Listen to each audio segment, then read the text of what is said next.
somebody help me. I'm Angela Duckworth. I'm Mike Maughan. And you're listening to No Stupid Questions. Today on the show, what happens when someone is completely isolated from other people? There was no end and no beginning. There is only one's mind, which can begin to play tricks.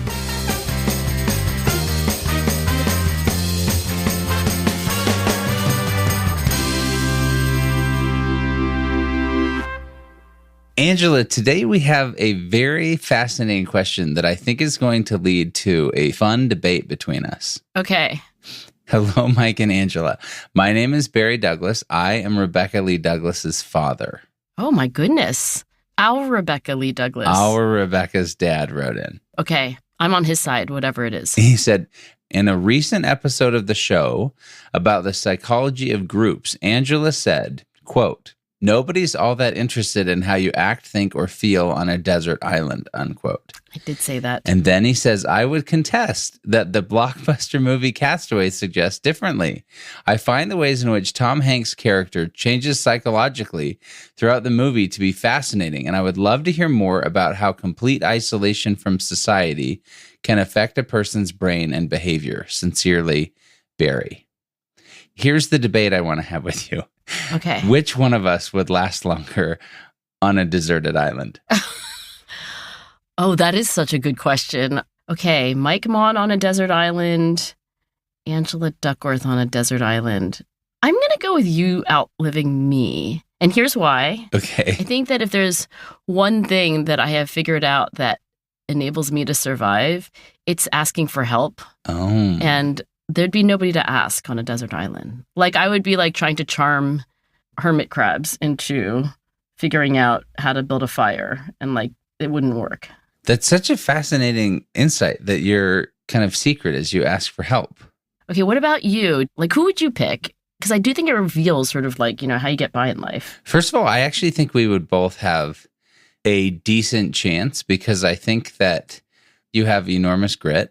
And I'm not just trying to go off your book. Thank you. But I have another question, which I was thinking about and thinking through people in deserted islands. And it's what would take us down first? Dehydration, lack of fresh water. But I think that you can figure that stuff out with rain and set up a catch basin.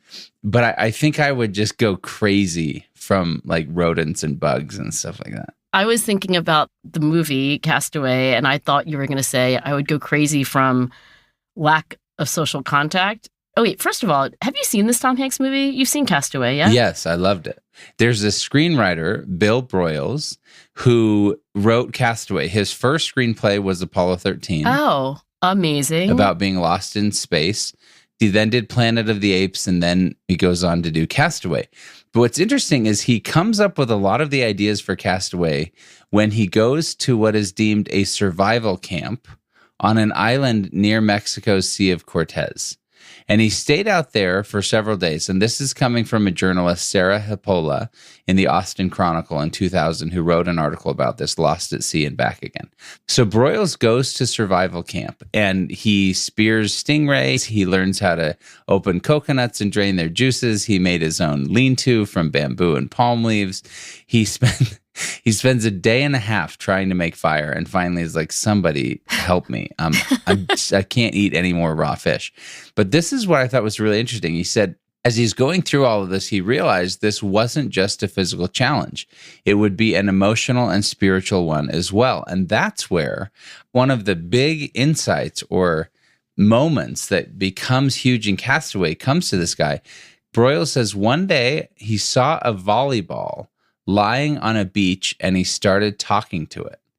And he called it Wilson after the name of the brand. Oh, wait, this actually happened to him before he wrote it into the script? Yes, this is the genesis of the idea. So he's alone, he's at survival camp, he sees a volleyball on the beach, he starts calling it Wilson. And that's what becomes, and he says, my favorite character in the movie, which is rude because I think there's basically two characters in the movie, Wilson and Tom Hanks. And just, there are others, and that's where it becomes this really interesting pairing with a non-human element. Well, this idea that we might anthropomorphize inanimate objects in our desperate attempt to recreate what is a basic human need.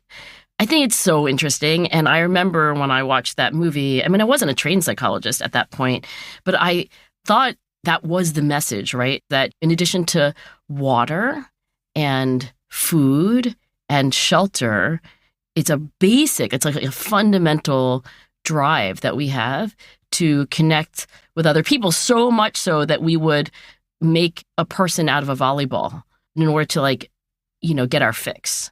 Absolutely. And I think that it's interesting. I was just reading a book called This Tender Land about Native American schools.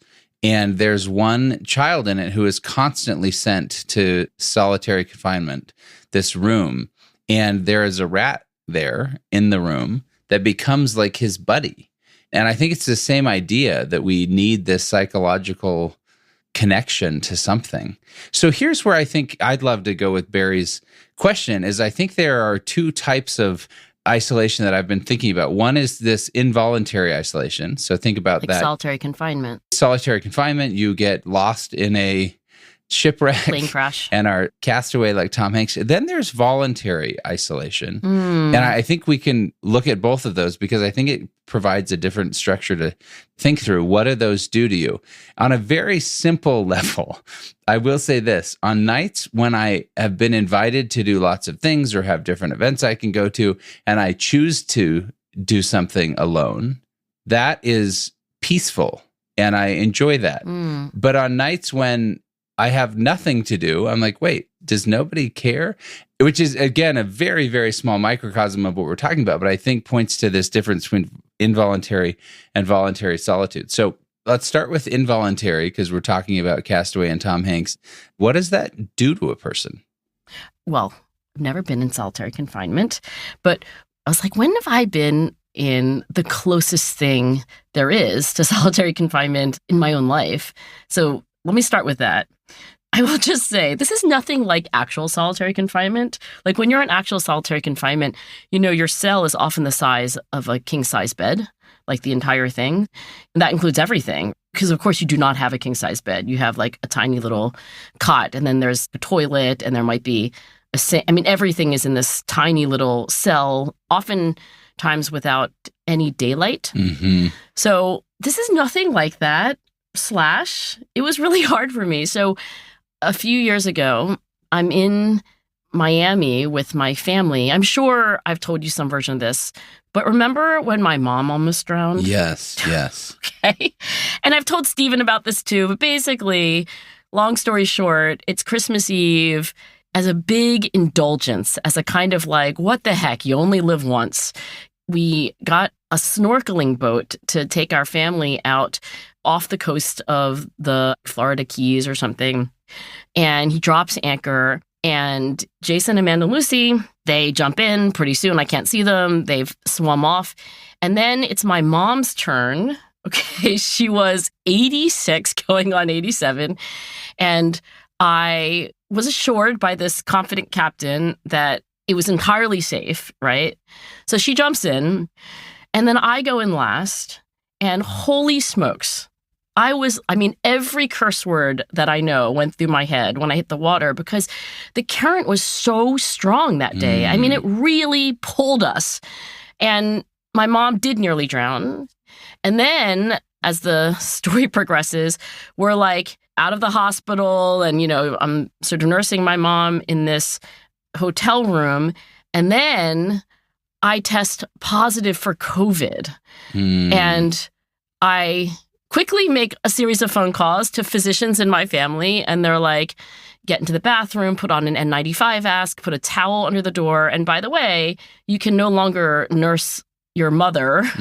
So we managed to get my mom back to Philadelphia, and now I'm in Miami with a 10-day quarantine, and I neither could afford to nor wanted to spend 10 days in this hotel. So I basically decamped to a friend's house in Miami. His name is Warren.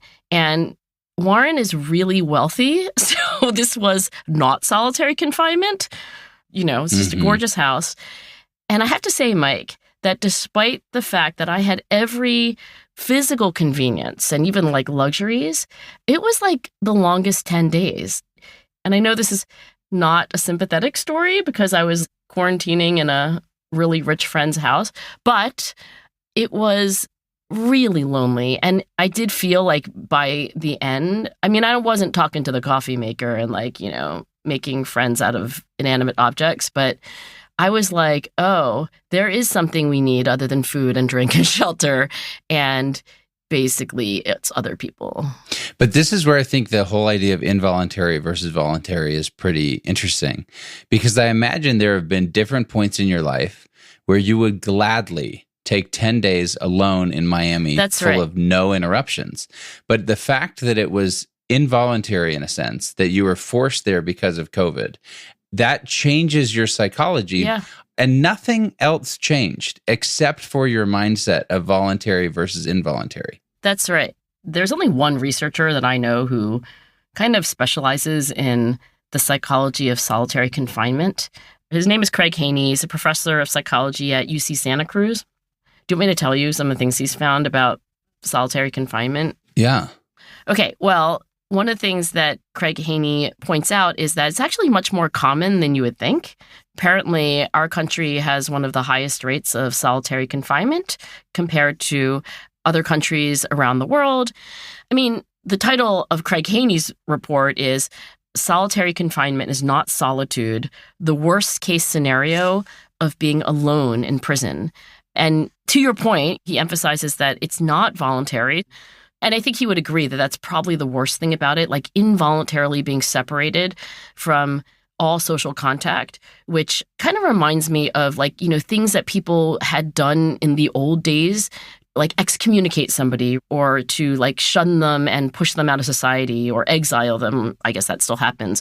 So that's one dimension. But in solitary confinement, you're also deprived of sensory stimulation, like hearing sounds of things that are happening, because it's oftentimes so isolated and so separate from the rest of the prison community that you don't hear anything. You also don't see anything other than the four walls of your cell that you've memorized at that point. And there's also this interesting dimension where you're physically separated by touch. And you know how we were recently talking about the psychology of touch, like hugging and side hugging. And I do want to tell you that I think I successfully completed our 8-day hugging challenge. Ah, well played. And I tweeted it, 8 hugs a day for 8 days. And somebody was like, why don't you do like 1 hug on the first day, 2 hugs on the second day, 3 hugs? And I was thinking to myself, oh my gosh, that's so much smarter. 8's a lot. Did you hug people for 8 days? I tried. Some days I got more, some days less. But you hugged more. I did hug more, yes. And I was more aware of it. Okay. But to your point, we have this need for human physical contact. In fact, as you're talking about solitary, I think the most famous prisoner to have ever gone through solitary confinement is Nelson Mandela. Right. And in fact, the United Nations has what they call the Mandela Rules, which restricts the use of solitary confinement. And it even includes this quote from Nelson Mandela saying that solitary confinement was, quote, the most forbidding aspect of prison life. There was no end and no beginning. There is only one's mind, which can begin to play tricks. I mean, what's remarkable about that is that, I'm no student of history, but because I am a big fan of Mandela, I remember reading that, not only was he in and out of solitary confinement, but for long periods of time in complete solitary confinement, he also had to do like a tremendous amount of hard physical labor and just the conditions under which he was kept. I mean, the fact that he would rank the solitary isolation at the top of the adversities given that period, which was like, 27 years, I think? Yeah. But when Mandela says your mind starts playing tricks, so there has been research on sensory deprivation. So this is not something that the Tom Hanks character had to deal with, because when you're on a desert island, you get lots of sensory stimulation, right? You get the sounds of the bugs and the birds and the water and so forth. But in solitary confinement, you don't hear a lot, you don't see a lot, you don't smell a lot, and you're not touching a lot. And there have been these short-term laboratory studies where you put people in a floating tank with their ears stuffed. And one of the findings is that the brain starts to hallucinate. So when Mandela says, your mind starts playing tricks on you, you start to hear things that are not there. You start to see things that are not there. And one of the reasons that scientists think this all happens is that your brain has evolved expecting a lot of sensory input. We are bombarded with too much visual information, too much auditory, too many smells, too many things that you could be detecting that are touching your skin or whatever. That's the way we've evolved. So what the human brain is doing is trying to manage all that, and that's what we're designed for. Then you put somebody in the exact opposite conditions, and the brain, because it's expecting all this input, basically starts to hallucinate. And that's you creating things so that you have something to interact with almost? It's a little bit like phantom limb. It's a little bit like you've got all this neurological infrastructure that's expecting inputs. You know, some of these experiments, all you can really conclude is that we are not designed to be separated from social contact, but we are also not designed to have no sensory stimulation. And by the way, that's why I think it's important to note that when you're on a desert island or you're on a 10-day retreat in the woods, it's not like you're cut off from sensory stimulation. It's only in places like solitary confinement where you have no input because you're in a cell. Yeah, I think that's another important distinction, right? We're talking about voluntary versus involuntary isolation. And then there's this idea of sensory deprivation or not. Right. So Angela and I would love to hear your thoughts on social isolation, whether that's voluntary or involuntary. Record a voice memo in a quiet place with your mouth close to the phone and email it to us at nsq@freakonomics.com, and maybe we'll play it on a future episode of the show. And if you like the show and want to support it, the best thing you can do is tell a friend about it. You can also spread the word on social media or leave a review in your podcast app. Still to come on No Stupid Questions. How is being with strangers different from being alone? I don't want to eat a sandwich on a bridge with a cool British guy that I'm never going to see again.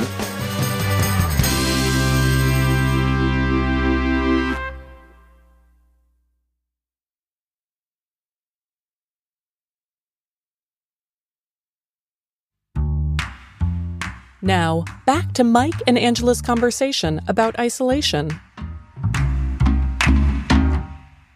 One other example of someone who was involuntarily isolated, but with lots of sensory input, was this guy who they call him the real Robinson Crusoe, because this is the story that led to... Okay, wait. Remind me, Robinson Crusoe is a children's story, or is it a person? I do not remember reading that. Robinson Crusoe is a book written about a man who's shipwrecked and his experience in this shipwreck. This sounds like the kind of book I would not want to read. I would be at the library and I'd be like, nope, I want to read the book about horses. Okay, go on. Robinson Crusoe. So I read this article in Smithsonian Magazine about Alexander Selkirk, who is thought to be the guy who is the real Robinson Crusoe. The guy he's based on was a Scottish sailor, and he was just really not into his ship, and he was trying to... Wait, sorry. He was just not really into his ship? It's true. I don't know how to describe it. He was a reluctant sailor. I mean, he's just not getting along with the captain. He's not happy. Yeah, Tries to kind of lead this mutiny, thinking other people will follow him. Nobody does. He gets kicked off the ship, put on this island, and he thinks other people are going to join me. Nobody joins him, and so now he's freaking out and is like, wait, let me back on. And they're like, no, sorry. You're on your own. Oh my gosh. And so they leave him stranded there. They drop him off on an island. Yes. But they leave him with bedding, a musket, a pistol, gunpowder, a hatchet, a knife, navigation tools, a pot for boiling food, some tobacco, cheese, etc. And he thinks, okay, I'm probably going to be here for a few days until a good ship passes by.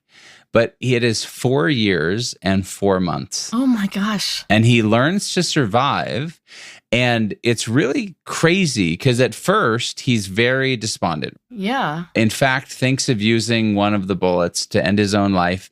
And he actually noted at one point that the gnawing hunger that he felt was almost this welcome feeling because it at least gave him something to think about. Right. By the way, that counts as sensory stimulation. Yes. And so I'm saying he's getting lots of stimulation here because trees are snapping in horrible weather, or there are rats that are nibbling on his feet and that are all over the island. But after he finds food and shelter, then it's keeping his sanity. Okay. What's interesting is even amidst all this, he's aware of who he can and can't be discovered by. And so like the Spanish were known to come capture people, enslave them, etc. And so a Spanish ship comes by and you'd think, oh, I'm stranded on a desert island, I'll take anything. Right. Nope. He escapes and hides from the Spanish even when they find his island. Wow. Because he refuses to be captured by them. Finally, he is helped and he is taken off the island. He goes back to civilization. But this is what I think is so interesting about his story. The people that found him said some months after first meeting Selkirk, they noticed that the cheerful man they had first encountered had now become burdened by the world. Huh. And it was said that he was happiest when he confined his wants to the natural necessities around him. But now that he was back in this like world that he had not operated in for so long, he was burdened again by the expectations of the world. And again, he was always a bit impetuous. Let's be real. That's why he got thrown off the boat in the first place. Right. But it's this idea of reentry is hard, but also his reentry was especially hard because he had learned to almost thrive in this environment when everything else except for what's necessary is stripped away. Okay. Did not know that story. Obviously didn't meet that person. And nevertheless, I'm just going to go out on a limb and say that somebody who is so difficult that he tries to lead a mutiny, resulting in him being deposited by himself on a desert island and then nobody following him, suggests that he might have some personality issues that preceded his 4 years and 4 months on the island. So I am not doubting that 4 years and 4 months on an island could, have some influence on your personality, but like this was just not a typical person. Right. I do, though, have a recommendation for this person who's no longer alive. Okay. Let me tell you this finding from a study that was done in 1975 that does suggest a kind of prescription for a kind of, Robinson Crusoe who's trying to get back into normal society and like manage social relations in a way that they didn't have to do before. So remember we were talking about that very sad research on the little baby monkeys? We were talking about the psychology of touch, and I brought up this very old research by Harry Harlow. Yes. Okay, well, you'll remember that Harlow was really interested in the psychology of love and of attachment and of what a healthy childhood was supposed to be like. And so he created the opposite conditions and he raised these baby monkeys in solitude. So basically, these monkeys had no affection, no mom, but also, by the way, no siblings and no peers. And monkeys grow up like people do, right? With not just a mom, but like society. Community, yeah. So these little baby monkeys, he discovers when you like let them out, like put them in the cages with all the other monkeys, right? All the other monkeys would try to interact with them for at least the beginning of when they would be introduced into their cage. And then they had these like antisocial behavior. I mean, they had no idea. But here's the thing that I want to say that was encouraging, and again, possibly a recommendation for all of us. So this paper is in Developmental Psychology, so top journal then and now, and it was published in 1975. It's called Social Recovery of Monkeys, Isolated for the First Year of Life, Rehabilitation and Therapy. And what Harlow did was he took these monkeys who had been alone for the first 12 months of their lives, and he knew that they were essentially destined for a terrible next stage of their life. But then he gave them as companions younger monkeys that were normal. Mm-hmm. Interestingly, he called these the therapist monkeys. And then what he did was pretty much just let them interact with each other without a lot of intervention. And what happens is that these awkward, socially maladjusted monkeys who had just come out of solitary confinement for the first entire year of their life learn how to play. Interesting. They learn how to groom. They learn how to do these things. So what it suggests is what you need to do is start with the simplest kinds of interactions. And in this case, that's easier if you hang out with somebody who's younger than you. You don't want to try playing tennis with Roger Federer when you've never picked up a racket. But I would love to try. I mean, I'd be destroyed, but I would love You're actually, can I go? I know, right? Given the choice. That's not going to get me better at tennis. It'll just give me a really cool experience playing with Roger Federer. But basically, the idea that these younger therapist monkeys are therapists when all they do is engage with the monkeys who need help by probably asking them for stuff, right? It's to me this kind of twofold moral. One is you got to be at the level you are and not try to get ahead of yourself. And the second thing is I think miraculous curative things happen when we're in the role of the helper, when we're in the role of oh, I guess I'm supposed to be the responsible one. Mm-hmm. And I don't want to go too far because these are monkeys and they're not people. And it was 1975 and I didn't do this research. But I have seen it over and over again with people of all ages that what brings out our best is when we are called upon to do something for someone who's a little needier than we are. For sure. Yes, yes. I feel for most of human history, we all hung out together, meaning humanity, in these very mixed age groups. It wouldn't be uncommon to have a 1-year-old with a 6-year-old and a 14-year-old and a 29-year-old and maybe somebody who was in old age, all sitting around together. And now what we do is we spend so much of our time, both in adulthood, but absolutely in childhood, in these very homogenous age bands. Let's put all of the first graders together so that your whole world is other 6-year-olds. Mm-hmm. I feel mixed age groups are healthier, and human civilization has progressed in a way that segregates us into age groups that's not healthy either when we're young or when we're old.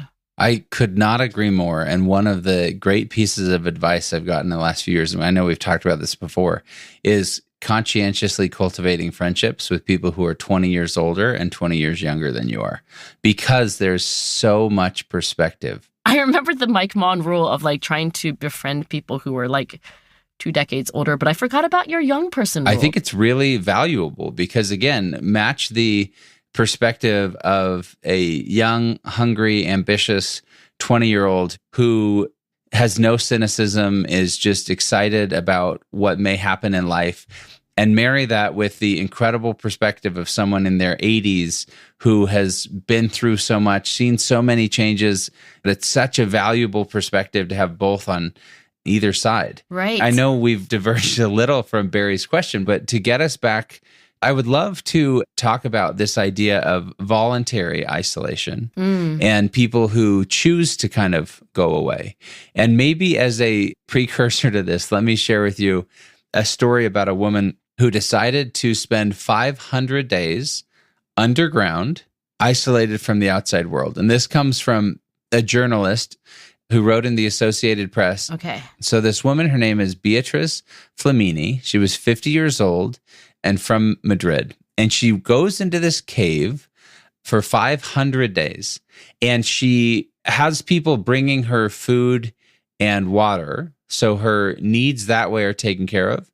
But outside of that, she's completely isolated.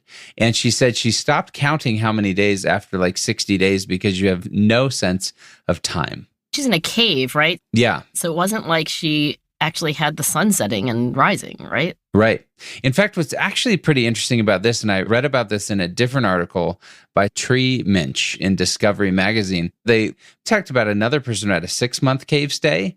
And when they're in this environment, this has happened multiple times now, people's wake and sleep cycle actually shifts to a 48-hour wake and sleep cycle rather than our 24-hour one that is based on the sun. Yeah. In fact, there was one guy who slept for 33 hours and researchers were like, is he dead? And it's no, they've just switched to a new cycle because you don't have the sun anymore. Because they're not getting these cues. Yeah. Here's what's interesting about this woman who is alone for 500 days. By herself on purpose. On which purpose. Is mind-blowing. She said, I didn't want to come out. I am where I want to be. And she used the time, again, this is not solitary confinement. She used the time to read, to draw, to weave, to quote, be, and to enjoy. And she was able to leave at any time, right? Nobody was forcing her. Exactly. And that makes all the difference, right? Like maybe that's the difference between solitary confinement and solitude. It's choice. Honestly, that's what I got from thinking about Barry's question and all of these things. You have talked a number of times about how important agency is to us, and that's almost this fundamental primal need we have is to make our own decisions. Not even almost, it is. Like we've ticked off kind of, well, for survival, you need water and you need food and you need shelter. But then we're like, oh, wait, you also need social contact. I also think that we are wired to need control or agency. So this woman, for reasons I cannot truly empathize with, like wanting to be in a cave for 500 days, but it was her choice and she knew she could leave anytime she wanted. Right. And she still had the agency as to how to use her time. Yes. And I think that's what's so key is in this idea of voluntary versus involuntary, even the dumb example I used of having way too many things to do. And I love when I have a free evening, but sometimes I'm like, wait a minute, this is an involuntary free evening. I'm going to go crazy. Then you're lonely. Right. I think for me, I'm trying to remember if I've ever wanted to be alone for more than an evening. Did you ever read that book by Cheryl Strayed? What is it even called? She like goes on the Appalachian Trail. Is it Wild? That's right. I mean, there's this woman and she's having some kind of crisis in her life. It's beautifully written, by the way. I was like, wow, this woman can write. And the premise of it is like she decides to hike the Appalachian Trail, as some people do when they are feeling like they really need to reset their life. And that is voluntary solitude. Mm-hmm. I don't want to do it, but I'm trying to remember if there's any time in my life that I've wanted to do even a version of hiking the Appalachian Trail by myself. And I think in my 20s, I would do these stupid things. I mean, stupid for me. It would just be like, I'm going to buy this rail pass and travel around Europe. I don't even know if these things still exist, but they would be these like train passes. And like you could take almost any coach train all over Europe with just this student pass, like without paying for individual tickets. Yeah. So I remember this time in my early 20s where I thought that was like the most genius idea ever, that I could live on bread and chocolate milk and just like see Europe. And it was voluntary, but Mike, I have to say that unlike Cheryl Strayed, I was miserable. Like I did not come home with like epiphanies about my, I was so sad.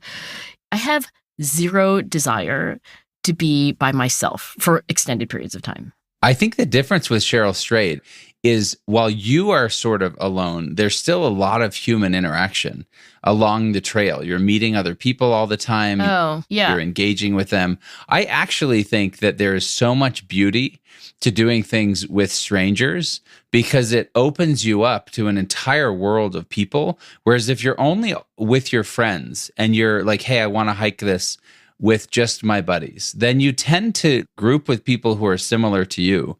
So that's where I think with Cheryl Strayed, yes, you're on your own, but it also opens you up to so many experiences by choosing to do something on your own versus just hang out with your group. Okay. And I recall during my little European adventure, I mean, I have this one vivid memory of being on a bridge and like eating a sandwich, you know, my legs dangling over the side with somebody I'd met at a hostel. I remember his name. His name was Michael, and it was like British. And I mean, like one of the first British people I ever met. I was like, oh my gosh, coolest accent ever. Oh my gosh, you went to one of those little prep schools that I've read about in books. Like it was super cool. And I still don't want that. Like, I'm not saying like nobody should want that. I'm just saying Angela Duckworth does not want that. I don't want to eat a sandwich on a bridge with a cool British guy that I'm never going to see again. I want to eat a sandwich with Jason on a bridge. I know. I want to basically eat a sandwich with Jason. Or, you know, Amanda or Lucy or Mike Maughan. I mean, you know, I have other people, but I'm not saying that that's wrong. I think there are people who enjoy meeting, you know, it's like your paths cross and then your paths don't stay together. And like, that's a beautiful and wonderful thing. But I don't know. It's just very interesting. I agree with you about voluntary versus involuntary, but I think some people would choose to have that kind of voluntary solitude. And other people, at least at times in their life, would say like, I do not want voluntary solitude. Like, you know, if you're giving me the choice, because this is all about choice, then like I choose not. Right. Look, I think that overall, life is better when shared with people, and especially with people that you love. And I think if Barry had the choice of eating a sandwich on a bridge, his legs dangling over the side, by himself, or with his daughter Rebecca, I think we know which one he'd pick. Coming up after the break, a fact check of today's episode and stories from our NSQ listeners. 1 or 2 times per week, I quote, work a 3-hour shift where my job is to sit there and cuddle babies.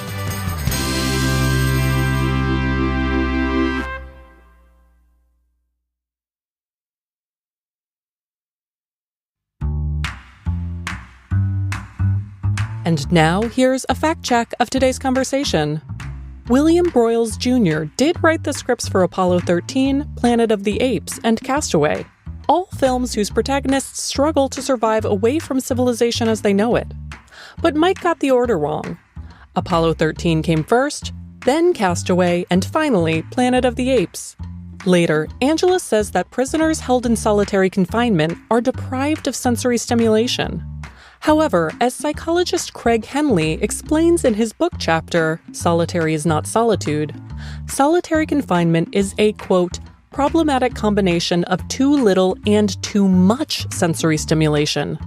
While prisoners certainly experience a reduced and monotonous environment, he writes that they're often subjected to loud noises, bright lights, and foul smells. The reduced environmental stimulation that he discusses in his research refers to the lack of positive stimuli only. Also, Cheryl Strayed's book Wild is about the author's experience hiking the Pacific Crest Trail, not the Appalachian Trail. And finally, you can still buy a Eurail pass, which allows customers to travel within 33 European countries by train. That's it for the fact check. Before we wrap today's show, let's hear some thoughts about last week's episode on physical touch. Hey, Angela and Mike. This is Jordan calling from Denver, Colorado. I also grew up in a low-touch household, but, pardon the pun, started embracing the idea of hugging friends and family in my high school years. When I got to college, I learned to swing dance and noticed that a great side effect of the experience was that I was receiving a lot more platonic touch than I was in my everyday life before that. I'd suggest it for anyone that is feeling a lacking in the touch department and is able to go take some partner dancing classes, be it swing, salsa, bachata, blues, zouk. The communities are typically very welcoming, and you don't need to bring your own partner. It's a great way to socialize, increase your amount of platonic touch, and expand your horizons. Hi, Angela and Mike. Michael from Michigan here. I'm a 63-year-old retiree who is lucky enough to serve as a volunteer cuddler at our local hospital's neonatal intensive care unit. 1 or 2 times per week, I, quote, work a 3-hour shift where my job is to sit there and cuddle babies, holding, stroking, singing. We cuddle babies who are, 1, having a bad day, 2, have a chronic condition, usually alcohol or opioid withdrawal, and 3, perhaps most importantly, do not have much interaction with family, typically due to economic circumstances, parents working, or a lack of resources to be able to travel to the hospital. It's good for the babies, it's good for the sometimes overwhelmed nursing staff, and selfishly, it's good for me too. At least once per week, I get a 3-hour cuddle. That was, respectively, Jordan Capelouto and Michael Cartier. Thanks to them and to everyone who shared their stories with us. And remember, we'd love to hear your thoughts about voluntary or involuntary isolation. Send a voice memo to nsq@freakonomics.com, and you might hear your voice on the show.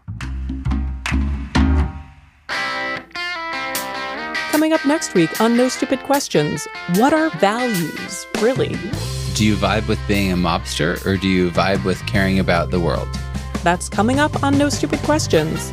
No Stupid Questions is part of the Freakonomics Radio Network, which also includes Freakonomics Radio, People I Mostly Admire, and The Economics of Everyday Things. All our shows are produced by Stitcher and Renbud Radio. The senior producer of the show is me, Rebecca Lee Douglas, and Lyric Bowditch is our production associate.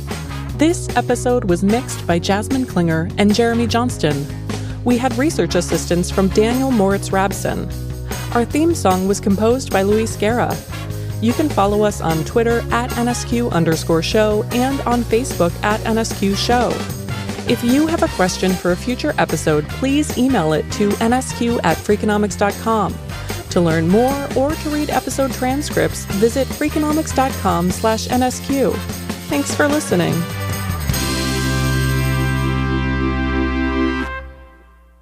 Take that, psychology.